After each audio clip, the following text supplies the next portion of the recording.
tell you very honestly, whatever happened to me happened because I've always been terrified of failure. I don't want as much to succeed as much as I don't want to fail. I come from a very normal, lower middle class family. I saw a lot of failure. My father was a beautiful man and the most successful failure in the world. My mother also failed to stay long enough with me to see me become a big movie star. We were quite poor actually, and let me tell you, poverty is not an ennobling experience at all. Poverty entails fear and stress and sometimes depression. I watched my parents go through this several times. At an early age after my parents died, I equated poverty with failure. I just didn't want to be poor.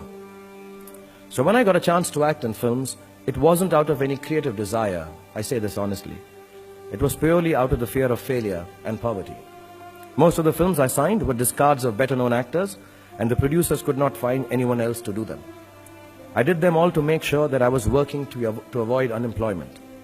The timing or something was right, I worked very hard, there were other people around it, and I became a big star. The films became big hits, which means sometimes our success is not the direct result of our actions, and let nobody tell you that.